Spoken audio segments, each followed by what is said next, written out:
The bass pulsed through my chest like a second heartbeat, each vibration rippling through the crystal glass clutched in my trembling fingers. Red neon bled across expensive leather, and bodies pressed too close together in the Crimson Room, Vegas's most exclusive lounge where money bought silence and secrets.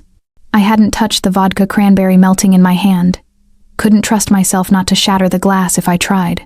Through the haze of crimson light and designer perfume, I saw him, Sheffield, moving through the crowd with that calculated stride, head swiveling like a wolf who'd finally tracked his prey to ground. 4 months. 4 months since I'd fled Los Angeles, with nothing but a hastily packed suitcase and bruises fingerprinted around my throat. 4 months of sleeping in different cities, different motels, different names. 4 months of telling myself I was finally free. And he'd found me again. Welcome back, my amazing family and friends. Before we continue today's story, may I ask a quick favor? Please click subscribe and turn on the notification bell. It is quick, free, and the best way to support our channel in bringing you more unforgettable stories. Your love and support mean everything. Tell me in the comments, where are you watching from? Drop your city or country in the comments below. Thank you. Now, let's return to our main character. Rachel, you good? Jasmine leaned in, her third martini making her words loose around the edges. You look like... He's here. The words scraped out of my throat. Her eyes went wide, following my frozen stare. Oh hell. Sheffield? We need to leave. Now. But even as Jasmine grabbed my wrist, I felt my legs lock beneath me. Sheffield's gaze cut across the dance floor and landed on me like a blade. That smile. God, that smile, the one that never reached his eyes. The one I'd seen right before his hand closed around my throat the last time. Rachel, move!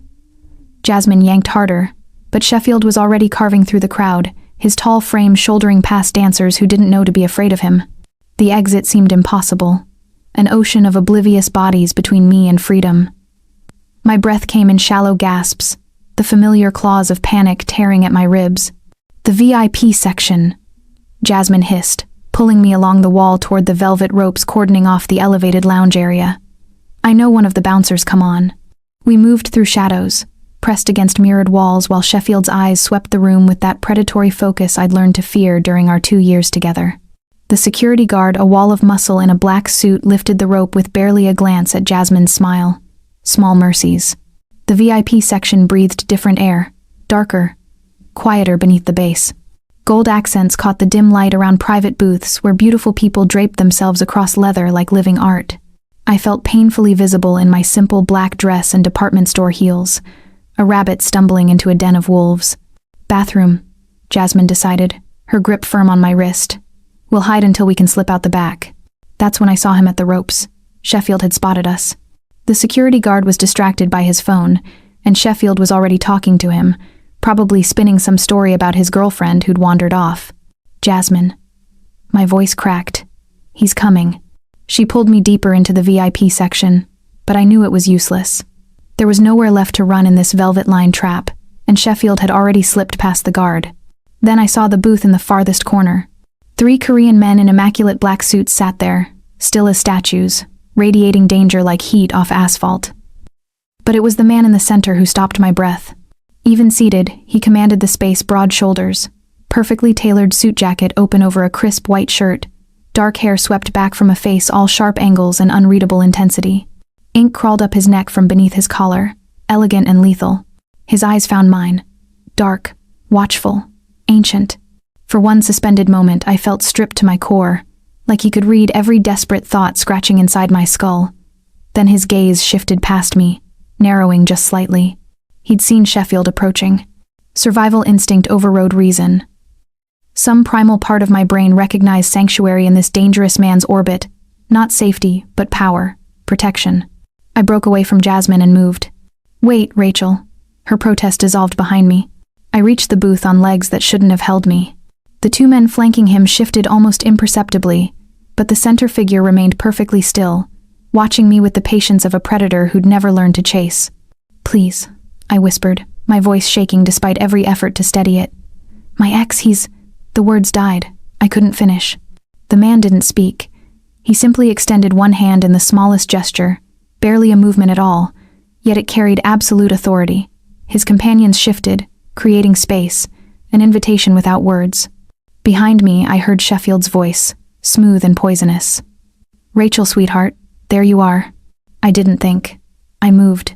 1 second I was standing, and the next I'd slipped into the booth and found myself directly on the stranger's lap. His body was solid beneath mine, radiating heat through the expensive fabric of his suit. The scent hit me: cedar, smoke, something expensive and dark that spoke of foreign cities and dangerous choices. I stiffened, suddenly aware of what I'd done, caught between two kinds of danger with no way back.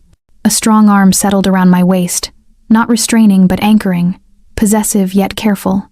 His breath warmed my ear as he spoke, voice like silk dragged over gravel, accent subtle and precise.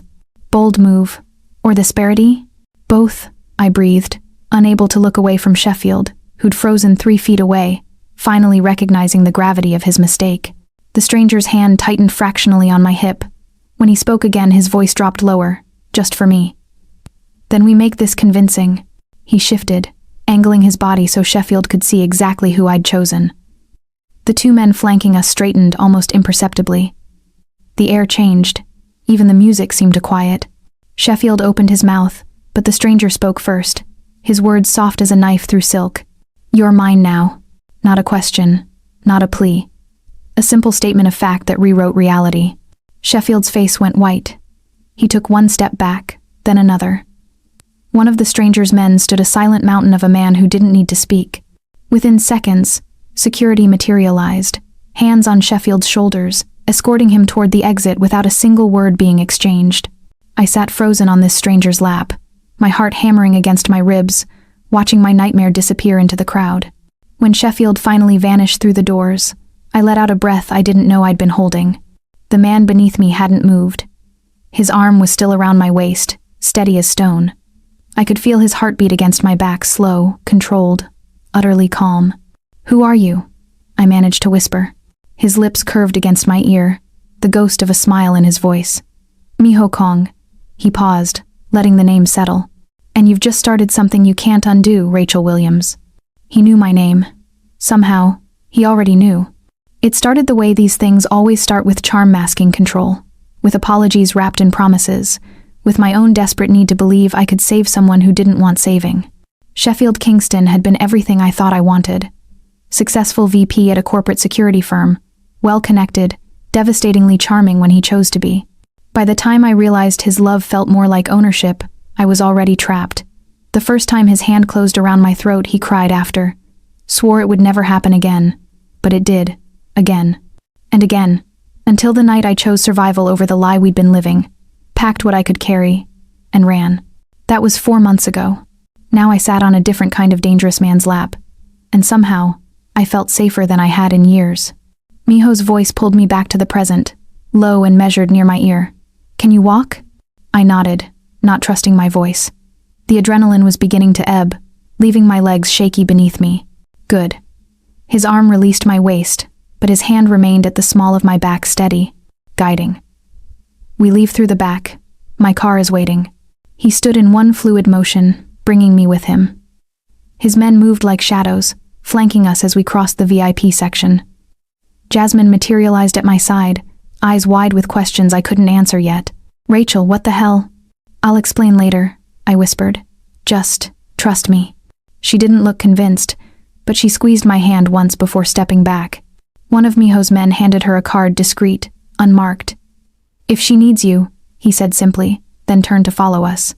The back corridor was all industrial concrete and service lighting, worlds away from the lounge's red luxury. My heels echoed too loudly. Miho moved in silence, his presence a solid wall between me and everything behind us. At the exit, he paused, one hand raised. His lieutenant, a lean man with sharp eyes, slipped outside first, scanning the alley. He returned seconds later, his expression tight. Black Mercedes, Nevada plates, driver's seat occupied. Sheffield, still hunting. My breath caught. Miho's hand found my elbow, his touch grounding. Change of plans? He said, his accent clipping the words with precision.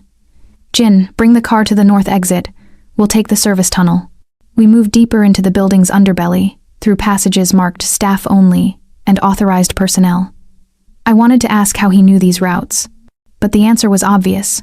Men like Miho Kong made it their business to know every exit, every escape route, every advantage. The north exit opened onto a private garage, sleek and secured. A black Range Rover waited, engine purring. Jin held the door while Miho guided me into the back seat, then slid in beside me. The door closed with a heavy thunk that sounded like a vault ceiling. The interior smelled of leather and that same dark cologne I'd caught earlier, cedar and smoke. City lights washed through tinted windows as we pulled onto the strip, transforming everything into streaks of neon and shadow. In the shifting light, I caught glimpses of Miho's intricate patterns disappearing beneath his collar and cuffs, stories written in a language I couldn't read. The silence stretched taut between us. I couldn't tell if I'd just made the smartest decision of my life or signed away what little freedom I had left. You're wondering if you traded one cage for another? Miho's voice cut through the quiet, reading my thoughts with unsettling accuracy. I turned to face him. In the darkness of the car, his features were all sharp angles and shadows, but his eyes held steady on mine. Did I? That depends on you, he shifted, angling toward me. Here's what I'm offering. Sanctuary. 1 week in my townhouse while I handle your Sheffield problem. My security, my resources, my protection. In return, you maintain appearances. Appearances? You'll be seen as my companion, my guest. That designation carries weight in certain circles, weight that will make Sheffield Kingston think twice about approaching you. There it was, the catch. You want me to pretend to be your what? Your girlfriend? My interest, he corrected, the word precise. Nothing more specific than that. You'll stay at my residence. Accompany me to select public venues when necessary. Let the right people draw their own conclusions. And if I refuse? Miho's expression didn't change, but something flickered in his eyes. Not anger, but something closer to respect. Then Jin will drive you wherever you want to go, and we'll part ways. But understand Sheffield's car is still outside that lounge. He has resources you don't. Connections that run deep into law enforcement and corporate security. Running hasn't worked so far. It won't work now. My hands twisted in my lap. He was right, and we both knew it. 4 months of running, and Sheffield had still found me. How many more months before he found me again? How many more close calls before my luck ran out? Why? The question escaped before I could stop it. Why help me at all? Miho was quiet for a long moment, his gaze drifting to the window where Vegas blazed past in gold and crimson. Because you sat on my lap uninvited and turned a business evening into something interesting. Because Sheffield Kingston's type men who hunt women offend me. And because I can. It wasn't poetry. It wasn't a declaration of chivalry. But it was honest in a way I hadn't expected.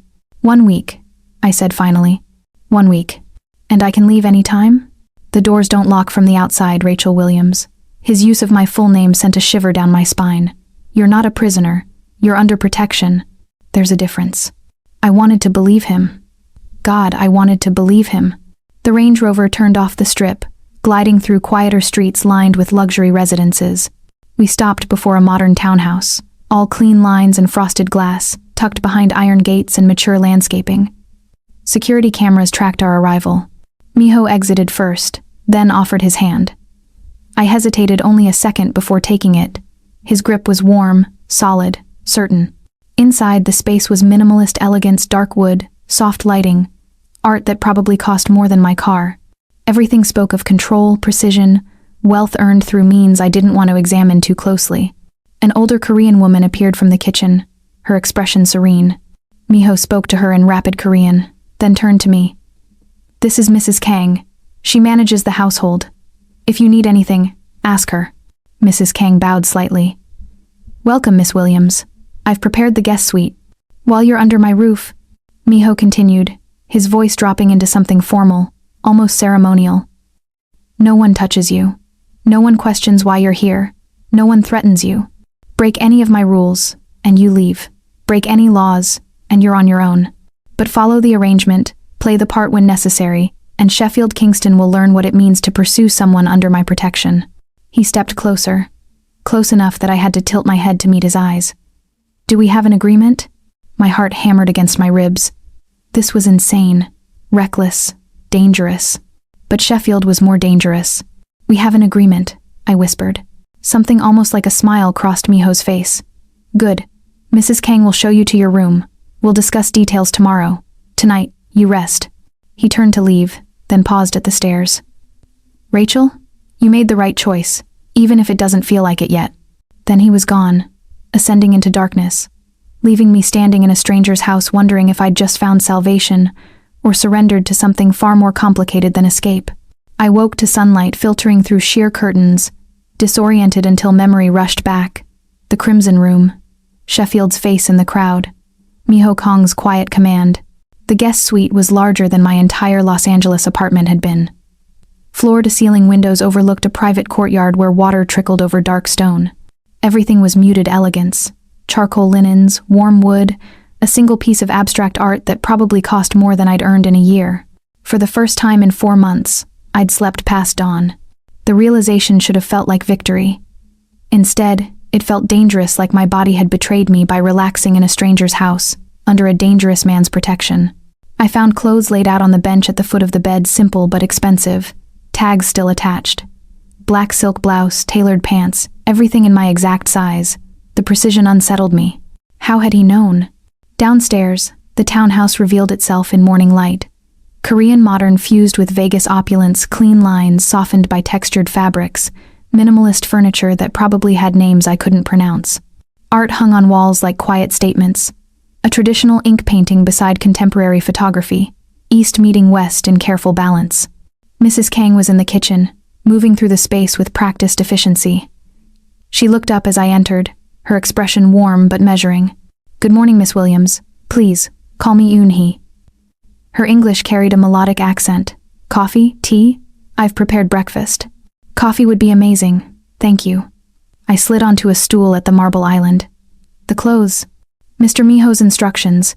He's very attentive to detail." She poured dark roast into a simple ceramic cup. "You'll find he anticipates needs before they're spoken." That should have been comforting. It wasn't. "Where is he?" "Business call with Seoul. He'll join you shortly." "Yoon." He set out rice, grilled fish, kimchi, and perfectly soft scrambled eggs, a fusion breakfast that somehow worked. "Eat. You're too thin." The observation was so matter-of-fact, so maternal, that something in my chest tightened. I couldn't remember the last time someone had cared whether I ate. Jin appeared as I finished, his lean frame filling the doorway. In daylight, I could see him properly, early 30s, sharp-featured, with eyes that tracked every movement. He nodded once. "Miss Williams, Mr. Miho asked me to brief you on security protocols." "Security protocols? You're under protection now. That means rules." He moved to the window, gesturing to the courtyard. "Cameras cover every entrance. The gate doesn't open without biometric clearance. If you leave the property, I or another member of the security team accompanies you. No exceptions." "I'm not a prisoner," I said, echoing Miho's words from the night before. Jin's expression didn't change. "No. But Sheffield Kingston is resourceful. We don't take chances." He pulled out a tablet, showing me a series of photos, surveillance images of Sheffield's Mercedes outside the Crimson Room, his corporate ID from Kingston Security Group, screenshots of his social media showing connections to law enforcement and private security firms across 3 states. "This is what you're running from," Jin continued. "VP of Corporate Security.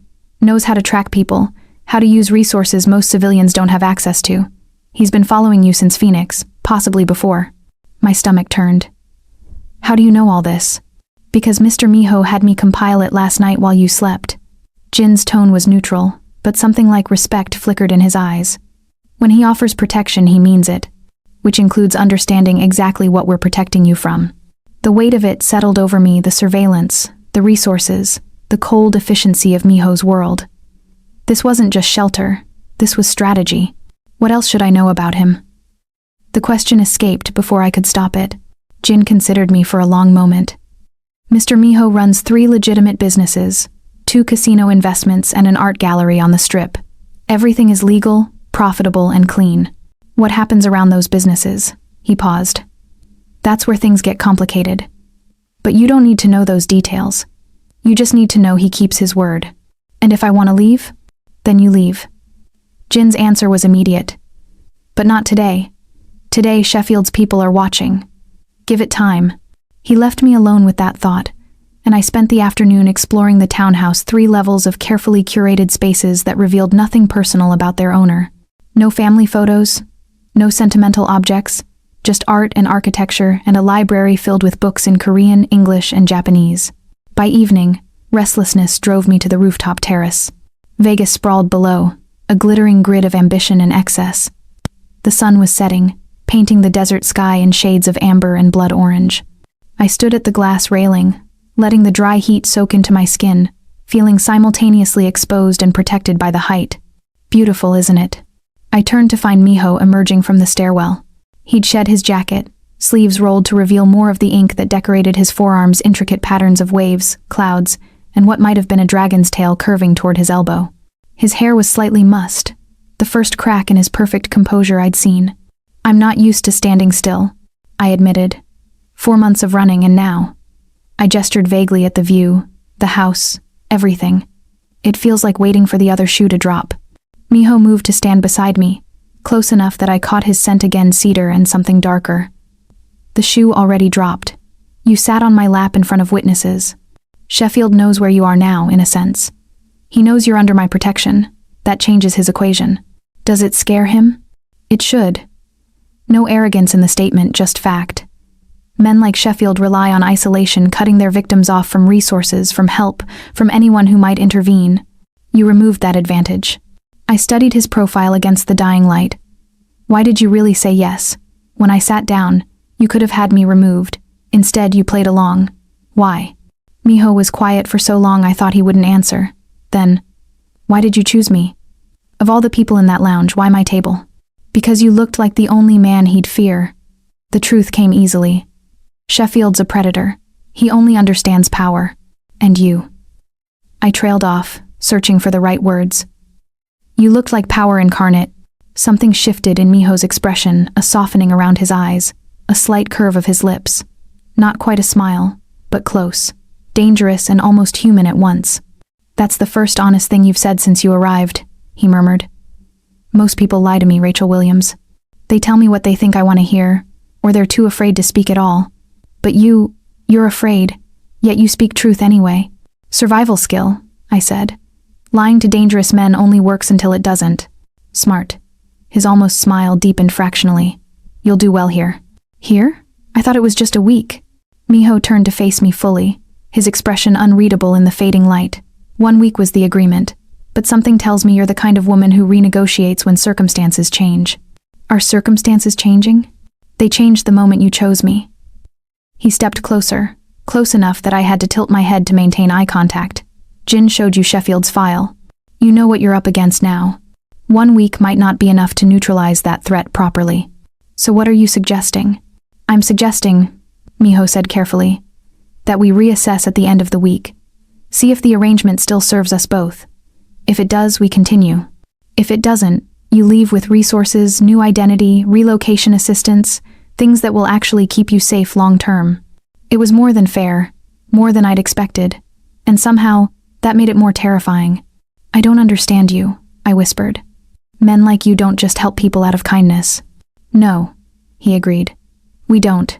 But maybe I'm tired of being only one kind of man. Or maybe you're more interesting than most problems that cross my desk. That dangerous, almost smile flickered again. Either way, you're here now. Make the most of it. He moved past me toward the stairs, then paused. Dinner is in an hour. Yoon. He is making bulgogi Korean barbecue. Don't insult her by skipping it. Miho? He stopped, waiting. Thank you. For last night. For this. For whatever this is. He looked back over his shoulder, and for just a moment, I saw something raw beneath the controlled exterior recognition, maybe, or understanding. Like he knew exactly what it cost to accept help from dangerous places. Don't thank me yet, he said quietly. We're just getting started. 3 days into the arrangement, I was learning that sanctuary had its own particular weight. Miho's presence filled every room he entered, not through volume or aggression, but through sheer certainty. He moved through his townhouse like water, fluid and inevitable, and I found myself hyper-aware of where he was at all times. When he worked in his study, I felt the pull of his focus through closed doors. When he sat across from me at breakfast, the silence between us hummed with unspoken questions. It wasn't threatening. That was what unsettled me most. Sheffield's control had been loud, slammed doors, raised voices, hands that left marks. Miho's control was the opposite, quiet, precise. A gravity well I was orbiting without quite understanding the physics. You're too tense, he observed over coffee on the third morning. Your shoulders are up around your ears. I forced them down, defensive. I'm fine. You're not. He set down his cup with deliberate care. You scan every entrance. You sit with your back to walls. You sleep 4 hours at a time, maximum. These are survival patterns, Rachel. Useful when you're running, less useful when you're trying to heal. I've been here 3 days. Healing takes longer than that. It does, he agreed, which is why you need to learn the difference between vigilance and paranoia. One keeps you alive, the other keeps you caged. Something in his tone made me look up. He was watching me with that steady, measuring gaze, not judging, but calculating. Like he was solving an equation where I was the variable. You think you can teach me the difference? I think you already know it. You just need permission to trust it. Miho stood, buttoning his suit jacket with practiced precision. Come, Jin is waiting. Jin met us in the courtyard, dressed in athletic gear instead of his usual suit. Miss Williams, we're starting your training today. Training? Situational awareness, Miho clarified. You can't rely on my protection forever. You need to recognize threats before they materialize. Jin specializes in defensive strategy. For the next 2 hours, Jin walked me through the fundamentals: how to read body language, identify exit routes, spot surveillance. He taught me the difference between checking your surroundings and broadcasting fear, how to move through crowds without attracting attention, how to break a wrist grip, how to make noise when it mattered. Violence is always the last option, Jin explained, resetting my stance for the 5th time. But knowing you can defend yourself changes how you carry yourself. Predators sense uncertainty. Eliminate that, and you eliminate half the threat. Miho watched from the terrace above, silent and still. I couldn't tell if his attention made me more nervous or more focused. By noon, I was exhausted and bruised, but something had shifted.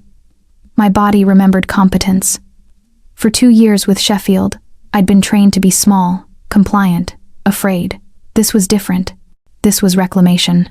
Better, Jin said, approval in his tone. We'll continue tomorrow. I showered and changed, feeling muscles I'd forgotten I had. When I emerged, Miho was in the living room, laptop open, speaking rapid Korean into his phone. He held up one finger weight, then finished his call with what sounded like a sharp command. Lunch is ready, he said, switching to English seamlessly. Yun, he made japchae. You should eat. Do you always order people around? The question came out sharper than intended. Miho's expression didn't change. Yes, it's efficient. Does it bother you?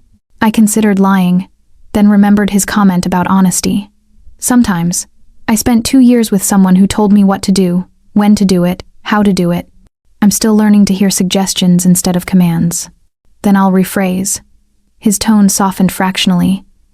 Would you like to join me for lunch, Rachel? I'd prefer not to eat alone. The shift was subtle but significant. I nodded. Yes, thank you. We ate in the dining room, afternoon light slanting through floor-to-ceiling windows. The japchae was perfect sweet potato noodles with vegetables and beef, seasoned in a way that made me understand food could be art.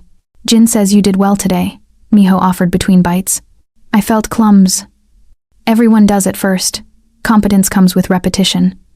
He paused, studying me. You're afraid of being good at this. Why? The observation landed like a surgical strike. Because if I get good at defending myself, it means I accept that I'll always need to, that there's no going back to. Before Sheffield? Before I understood what men could do to women they claimed to love. The words tasted bitter. I was naive, trusting. I thought the world worked differently than it does. Miho set down his chopsticks, giving me his full attention. The world is exactly as brutal as it's always been. But brutality doesn't negate beauty, Rachel. It just makes beauty more precious. You can be both strong and soft, vigilant and open. These things aren't contradictions. Is that what you are? Both things at once? Something flickered in his eyes. Old pain, carefully contained. I'm what I need to be, when I need to be it. That's survival too. Before I could respond, my phone buzzed on the table. My burner phone, the one only 3 people had the number to. The screen showed unknown caller. My blood went cold. Miho's hand covered mine before I could reach for it. Don't answer, let it ring. It rang 4 times, then stopped. Then immediately started again. He's persistent, Miho murmured, his jaw tightening. May I? I nodded, unable to speak. He lifted the phone, accepting the call but saying nothing. Sheffield's voice came through, tinny and familiar and venomous. Rachel, baby, I know you're there. This silent treatment is childish. We need to talk about what happened at the club. You embarrassed me in front of important people. That wasn't smart. You know how I feel about disrespect." Miho's expression remained neutral, but his free hand curled into a fist. He muted the call, pulling out his own phone and sending a rapid text. To Jin, probably. 30 seconds later, Jin appeared, laptop in hand. "Tracing now," he murmured. Sheffield was still talking, his tone shifting from cajoling to threatening. "You think that Korean thug protects you? I have resources, Rachel. Connections. I know where you are, I know who you're with, and I know exactly how to make this end. Come back now, and I'll forgive you. Make me come get you, and you won't like what happens." Miho unmuted the call, his voice cutting through Sheffield's monologue like a blade. "Sheffield Kingston, VP of Kingston Security Group, corporate offices in Los Angeles, Phoenix, and Denver. Law enforcement contracts across 6 states. Impressive resume." He paused, letting the implications sink in. "You've been using company resources to track Rachel. That's illegal surveillance, felony stalking, multiple jurisdictions, silence on the other end. Then, who the hell is this? Someone who doesn't make threats. I make promises." Miho's voice dropped to something dangerous and soft.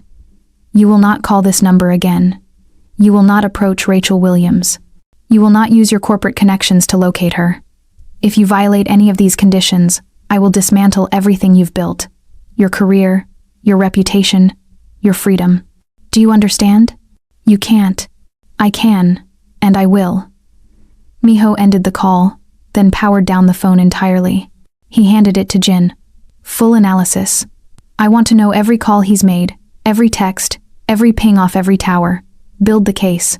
Jin nodded and disappeared. The silence that followed felt heavy. "He's been tracking me," I whispered. "That's why I could never get away. Every time I ran, he found me. Not because I made mistakes, because he had access to systems I didn't even know existed. Corporate security firms have tools most people don't understand," Miho confirmed, his voice tight with controlled anger. "Facial recognition, cell tower triangulation, credit card monitoring. Sheffield's been hunting you with a professional arsenal. That's why legal channels failed you. He operates in the spaces between laws, using corporate cover. So what do I do?" Miho's eyes met mine, and in them I saw something that made my breath catch, not just determination, but fury. Cold, calculated, absolute. "You do nothing. You stay here, stay safe, and let me work." He stood, straightening his cuffs with precise movements.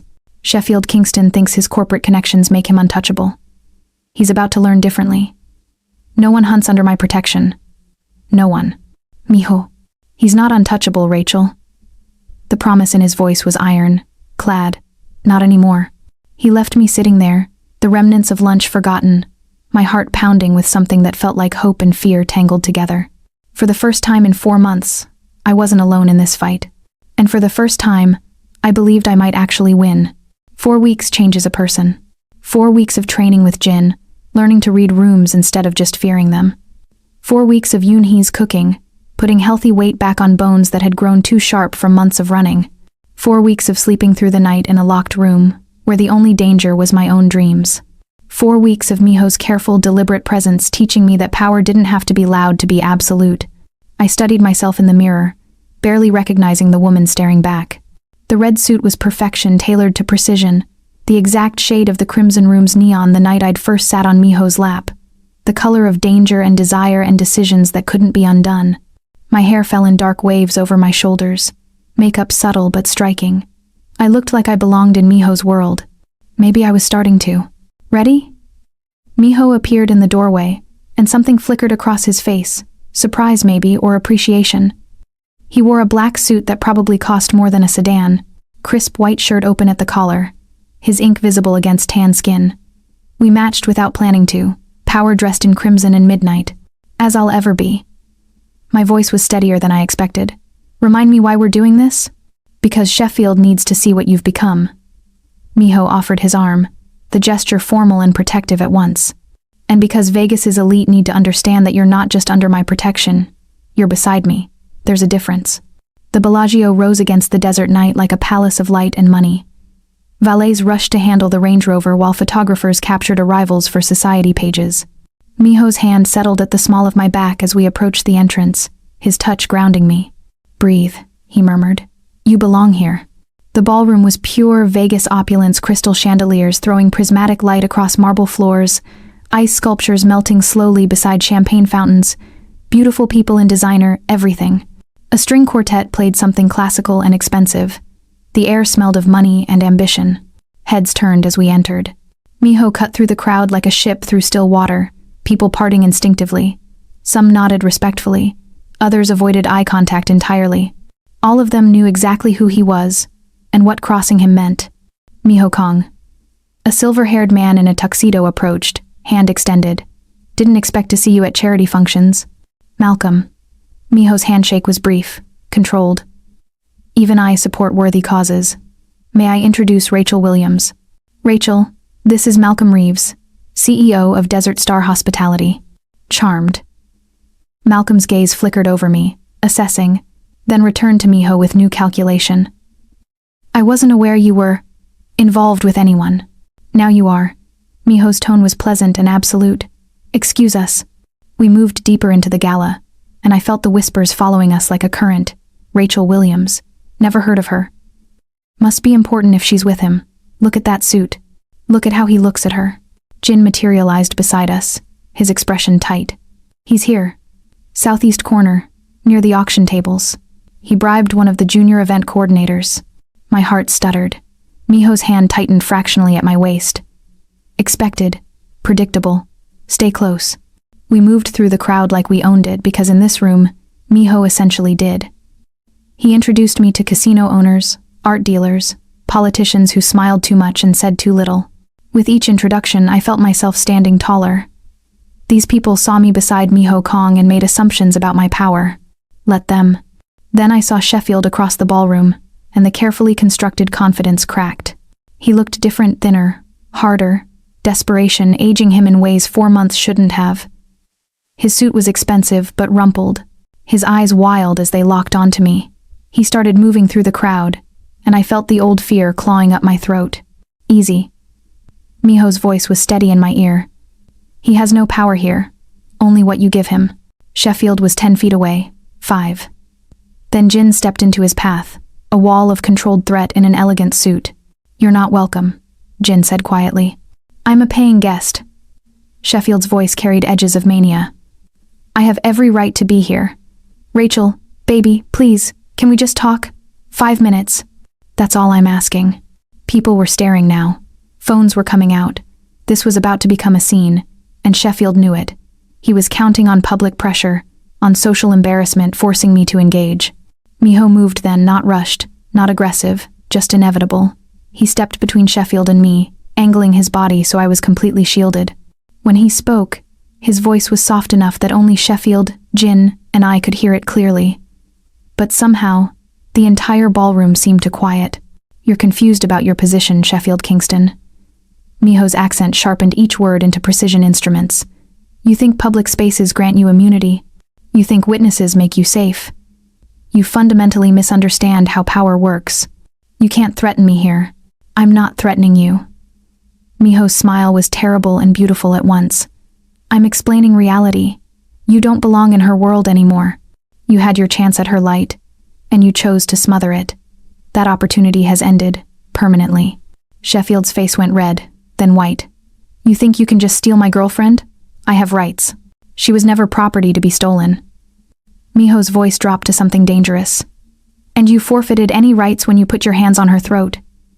"Yes, Sheffield. I know everything. The hospital's visits she lied about. The police reports that mysteriously disappeared. Your company's surveillance tracking her across 3 states. All of it." The color drained from Sheffield's face. Around us, the crowd had gone completely silent. Malcolm Reeves stood nearby, his expression shifting from curiosity to cold calculation. 2 other men I'd been introduced to board members of something important had their phones out, not filming but typing rapidly. "Gentlemen," Miho said, addressing the room without raising his voice. "Sheffield Kingston has been using Kingston Security Group's corporate resources for illegal surveillance and stalking. The evidence is comprehensive. I'm sure your legal departments will find it illuminating when conducting future vendor reviews." I watched Sheffield's allies, the men who'd smiled at him earlier, take calculated steps backward, distancing themselves, protecting their interests. In corporate Vegas, association with scandal was death. "You're lying," Sheffield tried, but his voice cracked. "I don't lie. I simply illuminate truth." Miho straightened his cuffs, the gesture dismissive. "You have 48 hours to leave Nevada. If you're still here on Sunday morning, every file I have on you goes to the FBI, the Nevada Gaming Control Board, and the media. Your choice." Security appeared not hotel security, but men in dark suits who moved with Jin's particular efficiency. They flanked Sheffield without touching him, a clear message about who controlled this space. "This isn't over," Sheffield hissed, looking past Miho to me. "Rachel, you're making a mistake. He's dangerous." "She knows exactly what I am." Miho's voice carried absolute certainty. "The difference is, I've never pretended to be anything else. While you hid violence behind love, I offered protection with honesty. She chose accordingly. Now leave, before I stop being polite." Sheffield looked at me, then really looked, and I saw the moment he understood. I wasn't the same woman who'd fled Los Angeles with bruises and terror. I was standing in a ballroom full of Vegas's most powerful people, wearing red-like armor, protected by a man whose word carried more weight than corporate connections ever could. I wasn't his anymore. Maybe I never had been. Security escorted Sheffield out. The quartet resumed playing. Conversation returned to normal volumes. But everyone in that ballroom had witnessed the exchange, and by morning all of Vegas would know. Rachel Williams was under Miho Kong's protection, and Sheffield Kingston was persona non grata. Miho turned to me, his expression softening almost imperceptibly. "Are you all right?" I took a shaky breath, then another. "You didn't humiliate him publicly. You could have made it worse." "I could have." His hand found mine, steady and warm. "But this wasn't about destroying him. It was about freeing you. There's a difference." And there it was, the thing that made Miho Kong different from every other powerful man I'd encountered. He'd had the chance to demonstrate dominance, to make Sheffield's humiliation total and brutal. Instead, he'd been surgical, precise. He'd ended the threat while preserving my dignity. Because this wasn't about his ego. It was about my liberation. "Thank you," I whispered. "Don't thank me yet." But his almost smile was there, faint and genuine. "Let's finish this evening properly. Show them you're not just protected, you're thriving." He led me back into the gala, and this time, I didn't just survive the attention, I commanded it. The days after the Bellagio felt suspended in amber slow, golden, deceptively calm. Sheffield's 48 hours came and went. Jin confirmed his departure, a one-way flight to Atlanta, purchased the morning after the gala, no return ticket. His Mercedes, abandoned at a long-term parking lot. His corporate cell phone, powered down somewhere over Arizona, gone. I should have felt relief, victory, freedom. Instead, I felt hollow. "It's normal," Yoon, he said, finding me staring out the kitchen window on the third morning after. She set down a cup of tea, green, fragrant, soothing. "The body remembers threat even after the mind knows it's safe. You've been running so long, standing still feels wrong." "How do you know?" I asked. Her smile was sad and knowing. "Because I've seen this house shelter others before you. Mr. Miho has a pattern of collecting strays who need sanctuary." She paused, considering her words. "But you're different. The others, he helped and they left. You, he watches differently." "What do you mean?" "I mean, he comes home earlier now. I mean, he takes calls on the terrace where you can see him instead of in his study. I mean, he asks what you like to eat, what you need, if you're comfortable." Yoon. His expression turned gentle. "In 7 years working for him, I've never seen him ask those questions about anyone." The observation settled over me like a weight I didn't know how to carry. That afternoon, I found myself in Miho's library, pulling books at random first editions in Korean, Japanese philosophy texts, contemporary thrillers in English. The collection revealed a mind that moved between cultures and languages as easily as breathing. I was reading a translation of Korean poetry when he found me. "Finding anything interesting?" Miho leaned against the doorframe, jacket discarded, sleeves rolled to his elbows. The ink on his forearms seemed to shift in the afternoon light. "These poems," I held up the book. "They're about Han, this concept of collective sorrow and resilience. It's beautiful and heartbreaking. Han is complicated." He moved into the room, selecting a bottle from the small bar cart in the corner. Whiskey, amber and expensive. "It's grief that doesn't fade, mixed with hope that refuses to die. Very Korean, very human." He poured 2 glasses without asking, handing me one. You've been quiet since the gala. I've been thinking. Dangerous activity. But his tone was warm, almost teasing.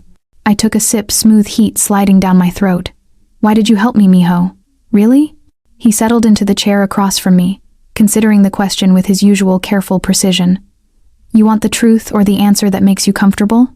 Truth. Always truth. Then the truth is, you fascinated me. He swirled his whiskey, watching light refract through amber. In my world, people beg.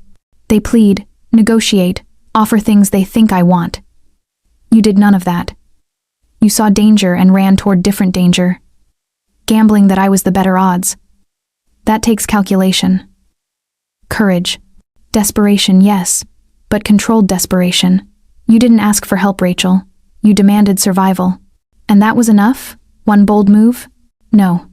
His gaze lifted to meet mine. What came after was enough. Most people I protect become smaller in safety. They shrink into gratitude, make themselves agreeable, try to become what they think I want. You did the opposite. You learned to fight. You questioned my methods. You pushed back when I was too controlling. You took sanctuary and used it to rebuild yourself, not just hide. He paused, something raw flickering in his expression. I've watched people drown in fear all my life, Rachel. You were different.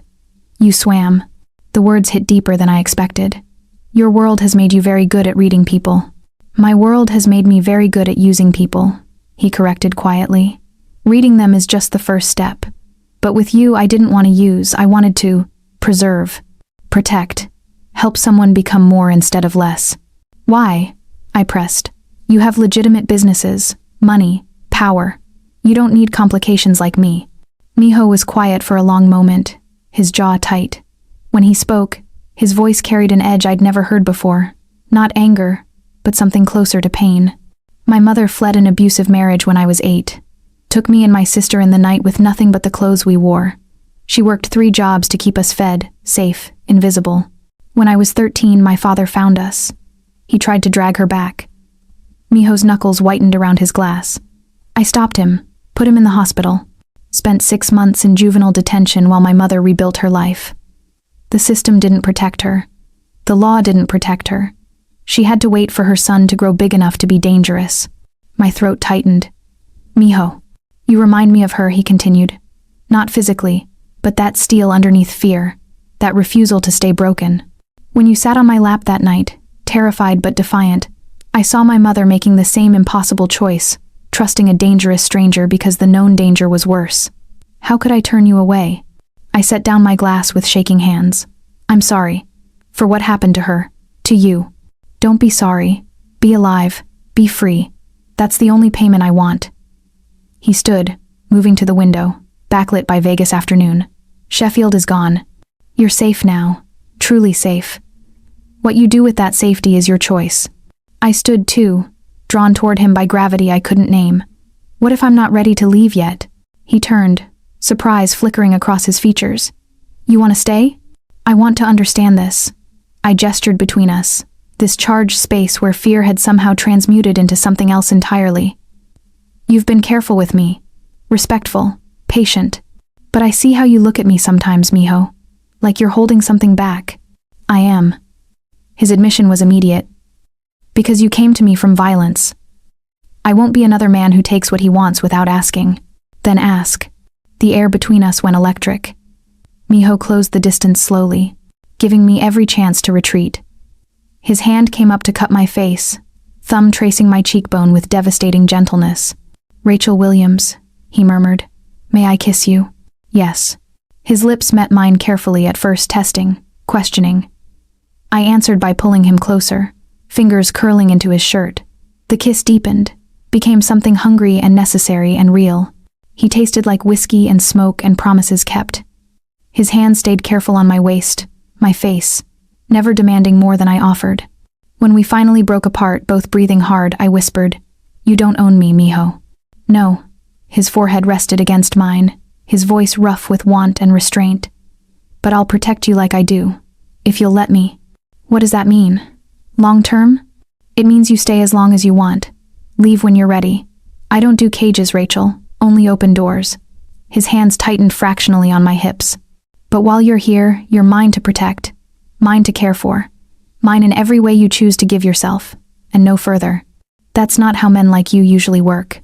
I'm not other men. Simple fact, no arrogance. And you're not other women. I pulled back enough to see his face.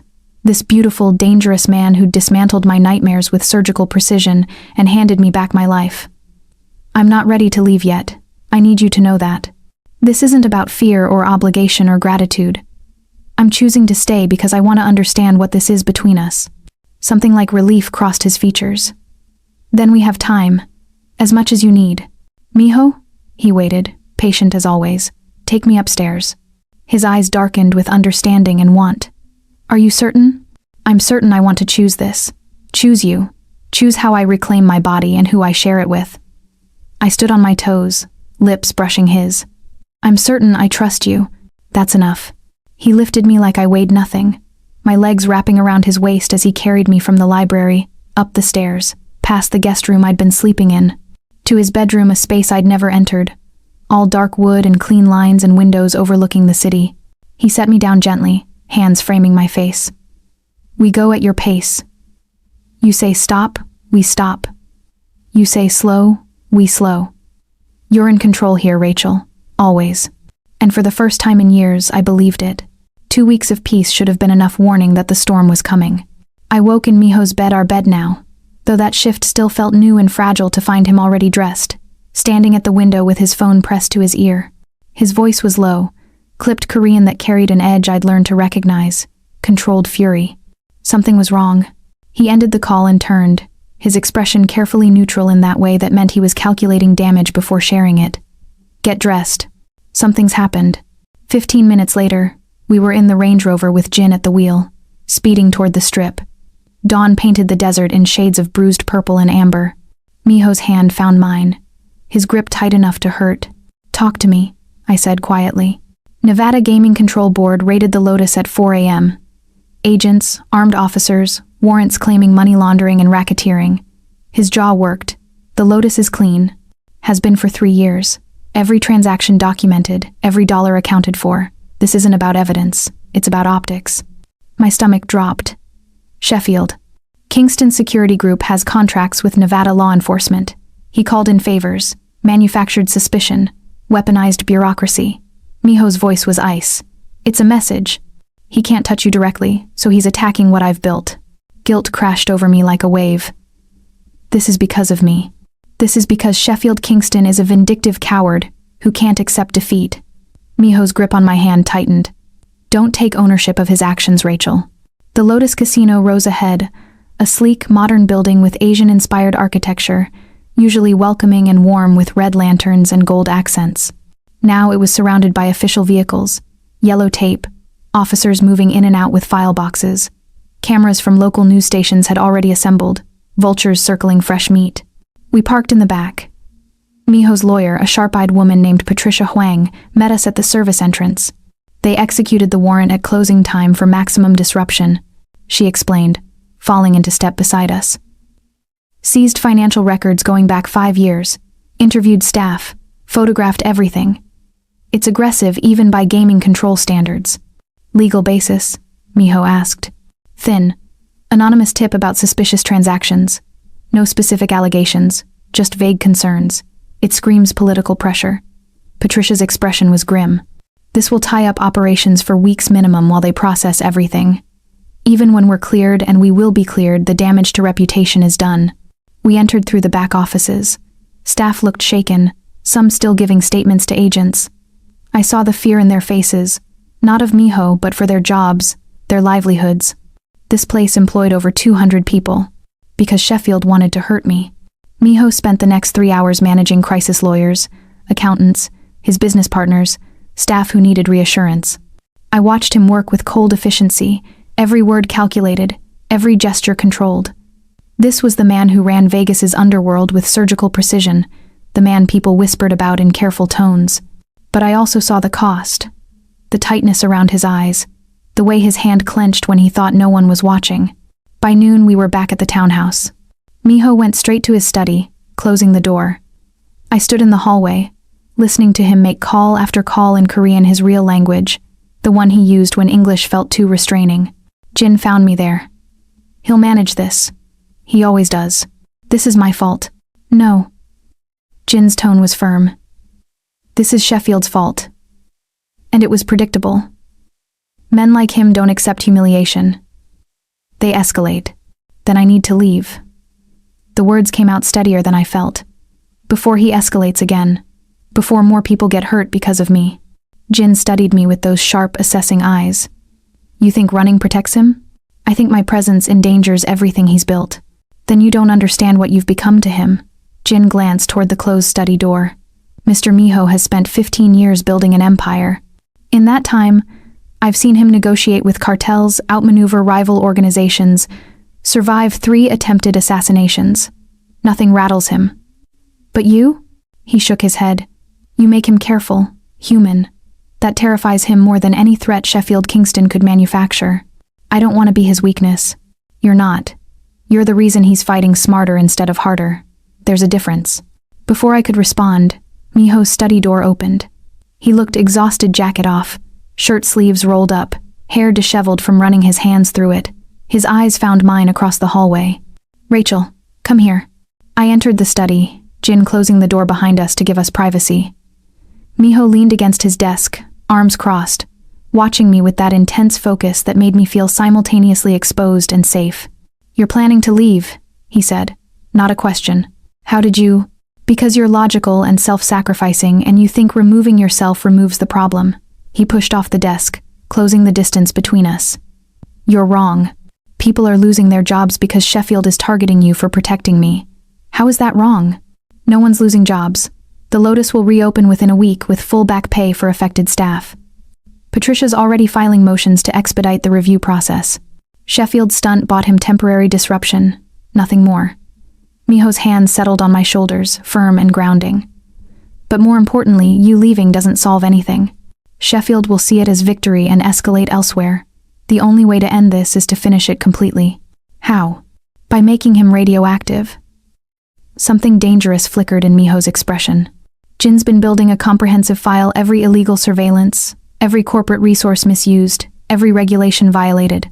Tomorrow, that file goes to the FBI, the SEC, and 5 major news outlets simultaneously. By the end of the week, Sheffield Kingston won't have a career left to leverage. That's scorched earth. That's necessary. His voice softened fractionally. You're not my weakness, Rachel. You're the reason I fight smarter. Before you, I would have handled Sheffield messily, disappeared him, made him an object lesson. Because of you, I'm dismantling him legally, systematically, permanently. You make me better at being who I need to be. Tears stung my eyes. I don't want to cost you everything you've built. You won't, but I need you to trust that I can handle this. His thumb brushed away a tear I didn't realize had fallen. Can you do that? I nodded, not trusting my voice. Good. Then starting tomorrow, you train seriously with Jin. Not just self-defense, everything. Situational awareness, communication protocols, how to move through my world safely. If you're staying, you need to be able to protect yourself when I can't be there. I thought the arrangement was temporary. The arrangement evolved. His almost smile appeared, faint and genuine. You've integrated into my life, Rachel. My home, my bed, my strategic planning, even Eunhee asks your opinion on menus now. I'm not asking you to leave. I'm asking you to stay properly. Eyes open, fully informed, trained and ready. What if I'm not strong enough for your world? You sat on a mafia boss's lap to escape a predator. You survived 2 years of abuse without breaking. You trained through pain to reclaim your body. You stood in a ballroom full of Vegas's elite and commanded respect. Miho's hands cupped my face with devastating tenderness. You're already strong enough. Now you just need to learn the language. Over the next week, Jin transformed me. We trained twice daily hand-to-hand combat, weapons safety, escape strategies. He taught me how to spot surveillance, how to communicate in code, how to read the subtle signals in Miho's world. Power here isn't about violence, Jin explained during a session. It's about information, positioning, knowing who owes what to whom. Mr. Miho rarely throws a punch. He doesn't need to. He knows things that make punches unnecessary. I learned the names of Miho's business partners, which ones were legitimate and which weren't. I learned the hierarchy of his organization, who reported to whom, which territories were contested. I learned to read a room the way Miho did, tracking exits, identifying threats, calculating angles. The woman who'd hidden in motel rooms 4 months ago was gone. In her place stood someone harder, smarter, dangerous in ways Sheffield had never imagined. When the FBI arrested Sheffield Kingston on federal charges of corporate espionage and illegal surveillance exactly 8 days after the casino raid, I watched the news coverage with Miho beside me on the couch. "It's done," he said quietly. "It's done," I agreed. His hand found mine, familiar and warm. "Any regrets?" I thought about the question honestly. 4 months ago, I'd fled Los Angeles broken and terrified. Now I sat in a Vegas townhouse, trained and protected, partnered with a man who'd given me back my power. "None," I whispered. "Not a single one. Sheffield's arrest should have ended it." 3 days later, I learned that powerful men leave landmines even after they fall. Miho left at midnight with Jin and 2 others, his expression grim. "Clean up," was all he said, pressing a kiss to my forehead. "Stay inside. Lock the doors." I didn't ask questions. In Miho's world, some answers came with prices I wasn't ready to pay. He returned at 4 a.m. I was still awake, curled on the living room couch with cold tea and racing thoughts. The door opened and Jin entered first, supporting Miho's weight. Blood stained Miho's white shirt, his knuckles split and raw. His lip was swollen, a bruise blooming along his jaw. "He's fine," Jin said before I could panic. "Mostly bruised pride and ribs. The other guys look worse." "Jesus, Miho." I rushed forward, taking his other side. Together, we guided him to the couch. "What happened?" Sheffield's friends didn't appreciate his arrest.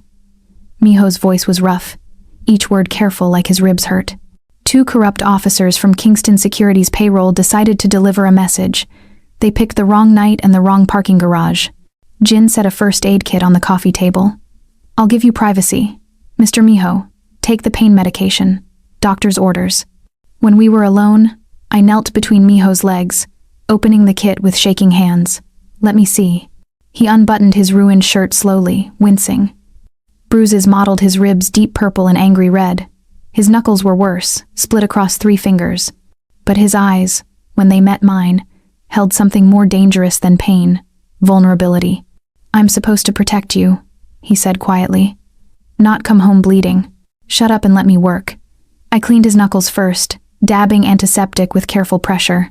He hissed but didn't pull away. "Tell me what happened. Really." "They cornered me outside the Lotus, said Sheffield's arrest was my doing, that I'd pay for ruining a good man's career." I explained, diplomatically, that Sheffield was a stalker and an abuser. They didn't care for my explanation. His almost smile flickered. "So we negotiated physically. You could have been killed. I had Jin and 2 others as backup. The officers were drunk, angry, and stupid, dangerous combination, but manageable." He caught my wrist as I reached for bandages. "Rachel, look at me." I met his eyes, seeing past the bruises to the fear underneath. Fear for me, because of me. "This is what my life looks like sometimes," he continued. "Violence contained but not eliminated. Threats managed but not erased. If you stay, really stay. Not just until Sheffield's trial ends. This is part of the package. Late nights, dangerous situations, trusting me to come home. I know what I signed up for." "Do you?" His grip tightened.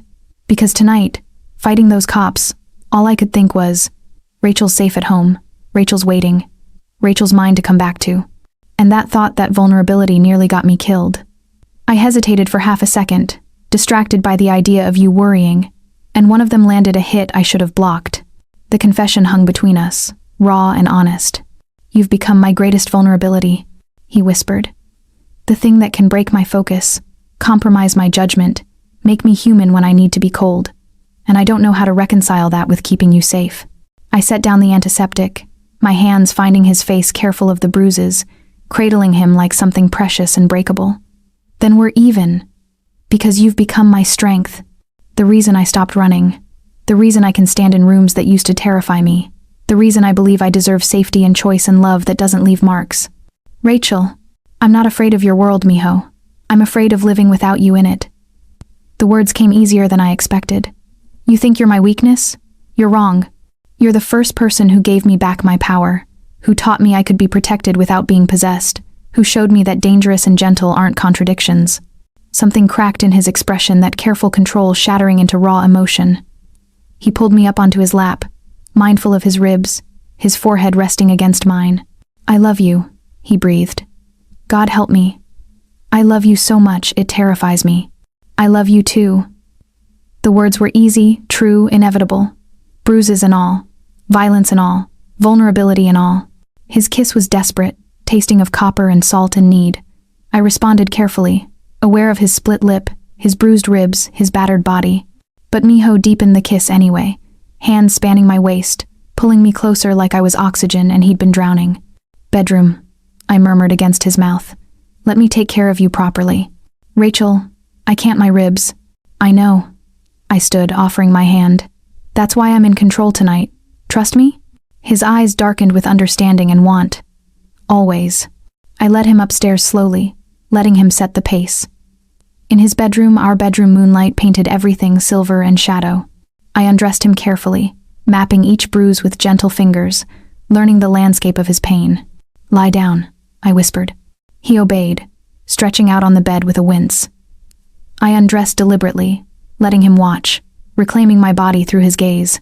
Not the male gaze that took without asking Miho's gaze, which worshipped and waited and wanted but never demanded. I climbed over him, straddling his hips carefully, avoiding his bruised ribs. His hands came up to span my waist, reverent and steady. "Tell me if anything hurts," I said. "Everything hurts." His smile was crooked, genuine. "But this is the best kind of pain." I leaned down, kissing him slowly, taking my time. My hands explored the planes of his chest, the ink that wrapped around his arms, the scars that told stories he'd never fully shared. This was reclamation not of my body from Sheffield's violence, but of intimacy from fear itself. When we finally joined, it was slow and deliberate, a dance of trust and surrender. Miho's hands guided, but didn't control, following my rhythm, letting me lead. His breath hitched not from pain but from pleasure, from the vulnerability of being cared for, protected, loved by someone who'd chosen him freely. "Rachel," he groaned, his control fracturing. "I can't, I need—" "I know." I moved faster, chasing the edge for both of us. "Let go, Miho. I've got you." And he did, surrendering control to me completely, trusting me with his pleasure, his vulnerability, his bruised and battered body. When he shattered beneath me, my name on his lips like a prayer, I followed him over, our breaths mingling in the moonlit darkness. After, I collapsed carefully beside him, head on his chest, listening to his heart hammer against his ribs, his arm wrapped around me, holding me close despite the pain it must have caused. "That was," he trailed off, searching for words. "Healing," I finished. "For both of us." "Yes." His lips pressed against my hair. "I've had control my entire life, Rachel. Had to have it to survive, to build what I've built. But with you, surrendering control feels like freedom instead of weakness. Because you trust me. Because I love you." His voice roughened. "And love requires vulnerability. I'm still learning that. We both are." I traced idle patterns on his chest, careful of bruises.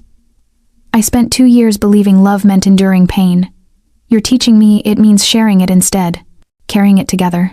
Heavy philosophical conversation for 4 a.m. I smiled against his skin. "You started it by coming home bleeding and confessing your feelings. Fair point." His hand stroked down my spine, soothing and possessive at once. "Stay. Not just tonight. Not just until Sheffield's trial. Stay because you want this. Me, us, the complicated, messy, dangerous, beautiful thing we're building." "I'm staying," I whispered. "Not because I'm trapped or grateful or afraid. Because I choose you. Every bruise, every late night, every moment of vulnerability. I choose us." His arms tightened around me, and in the silence that followed, I felt the shift from arrangement to partnership, from protection to love, from 2 broken people finding sanctuary to 2 whole people building something that couldn't be shattered by violence or fear, or the ghosts of who we used to be. "Rest," I murmured, feeling him relax beneath me. "I'll keep watch for a while." "You don't need to." "I want to. Let me protect you for once." His soft laugh vibrated through his chest. "As you wish." Within minutes, his breathing evened into sleep. I lay there in the darkness, listening to Vegas hum beyond the windows, feeling the steady beat of Miho Kong's heart beneath my palm, and knew with absolute certainty I was exactly where I belonged. 6 weeks after I'd sat on Miho Kong's lap in desperate survival mode, he stood in his bedroom packing for Seoul. 5 days, maybe 6 if negotiations run long. He folded shirts with military precision, each movement economical. Jin will stay here. Yoon-hee has instructions. Security protocols remain in place. I watched from the doorway, something heavy settling in my chest. You've never left me before. I've been avoiding this trip for a month. He closed the suitcase, turning to face me fully. But some alliances require face-to-face finalization. This one's been in negotiation for 2 years. I can't delay any longer. I understand. Do you? He crossed the room, his hands finding my waist. Because I need you to understand something else before I leave. The seriousness in his tone made my pulse quicken. What? Come with me. He led me downstairs to his study, unlocking a drawer I'd never seen him open. Inside was a manila envelope, thick with documents. He handed it to me. Open it. My hands shook as I did. Inside, a California driver's license with my photo but a different name. Jessica Martinez. Social security card, birth certificate, credit cards. Bank statements showing an account with $250,000. Keys, an address in San Diego. What is this? Freedom. Miho's voice was steady, but his eyes held something raw. A complete identity, untraceable, fully documented, legal in every way that matters. The San Diego apartment is paid for 2 years. The bank account is yours, no strings attached. Jin knows a lawyer there who can help you restart legitimately, cleanly. My throat closed. Why are you giving me this? Because you don't owe me anything, Rachel. He stepped closer, his hands framing my face with devastating gentleness. You came to me afraid and running. I helped because I could, because I wanted to. But that doesn't make you mine. That doesn't mean you belong here. He paused, jaw tight. While I'm gone, you have a choice. Stay, and build this life with me, all the complications that come with loving someone like me. Or take that envelope and start over. Clean slate. New city. No one hunting you. No one watching. Just freedom. Miho, I mean it. His thumbs brushed my cheekbones. If I come back in 5 days and you're gone, I'll understand. I'll never look for you, never contact you, never interfere with Jessica Martinez's life. You'll be free of Sheffield, and free of me. Tears blurred my vision. You'd really let me go? Just like that? I'd hate it. It would feel like losing something vital. His smile was sad and genuine. But yes, because love that traps isn't love, Rachel. It's just another cage with prettier bars. I won't do that to you. I looked down at the envelope at Jessica Martinez's neat, uncomplicated life waiting in San Diego. At freedom purchased with Miho's resources and handed to me without conditions. At the choice he was giving me, real and terrifying and completely mine. What do you want me to choose? I whispered. I want you to choose what makes you happy, even if it's not me. He pressed a kiss to my forehead, lingering. Think about it while I'm gone. Really think, then decide. He left for Seoul that afternoon. The townhouse felt cavernous without him, all that space suddenly too quiet, too still. The envelope sat on my nightstand like a dare. Jin found me on the terrace at sunset, staring at Vegas's glittering sprawl. He told you about San Diego. How did you? Because he's been planning it for 3 weeks. Had me arrange everything. Jin leaned against the railing beside me. He loves you enough to let you go. That's rare in our world. Maybe any world. What would you do? If you were me? I'd ask myself, am I staying out of fear, gratitude, or obligation? Because those are the wrong reasons. The only right reason is love. Choice. Wanting this life despite its complications. He glanced at me. Only you know which it is. Over the next 5 days, I lived in the space between 2 futures. I could leave. Become Jessica Martinez. Waitress in San Diego. Yoga on beaches. Peaceful anonymity. No danger. No violence. No late-night worries about whether Miho would come home bleeding. Or I could stay. Be Rachel Williams, who chose Miho Kong, who learned to navigate his world, who built something real in the shadows of Vegas's underworld. The choice should have been obvious. Safety versus danger, peace versus chaos. But it wasn't. Because Miho had given me something Sheffield never could. Agency. The power to choose my own life, my own risks, my own future. And that gift mattered more than safety. On the 2nd day, I asked Yoon-hee to teach me Korean. Why now? She asked, pleased but curious. Because if I'm staying, I want to understand when he speaks his real language. I want to know him completely. She smiled, understanding. Then we start with basics. By day 5, I could introduce myself, count to 100, and string together simple sentences. I learned the formal and informal registers, the honorifics that showed respect. I practiced pronunciation until my tongue learned new shapes. I also took over Miho's correspondence, the legitimate business side Jin had been managing. Sorted emails, scheduled meetings, coordinated with his gallery manager about an upcoming exhibition. I learned the rhythm of his world, the careful balance between legal ventures and darker dealings that happened in spaces I wasn't yet cleared to see. I chose, actively, deliberately, freely. When Miho called on the 4th night, his voice was tired. "How are you?" "Learning," I said simply. "Annyeonghaseyo." Silence. Then, roughly, "You're studying Korean?" Yoonhee is patient. "I'm terrible at pronunciation, but I'm trying." I paused. "I'm also managing your gallery correspondence. The Choi exhibition needs final approval on the installation design." Another pause, longer this time. "Rachel." "I'm staying, Miho. I decided 3 days ago, but I wanted to be sure, so I tested it. Lived like I was staying, learned your language, managed your business. Made myself useful not because I owe you, but because I want to be your partner. Your equal. Not your responsibility or your charity case." His breath caught audibly. "You're certain?" "I'm done running. I've been running for 4 months before you, and 2 years before that running from Sheffield, running from my own choices, running from who I was becoming." My voice steadied, strengthened. "I stay because I choose to, because I love you, because building this life with you feels like finally running towards something instead of away." "I'll be home tomorrow afternoon," he said quietly. "Don't go anywhere." "I won't. I'm exactly where I belong." 24 hours later, Miho walked through the door to find me in the kitchen with Yoonhee, practicing verb conjugations. His eyes found mine across the room, and the relief in them was palpable. "Annyeong, Haseo," I said carefully. "How was Seoul?"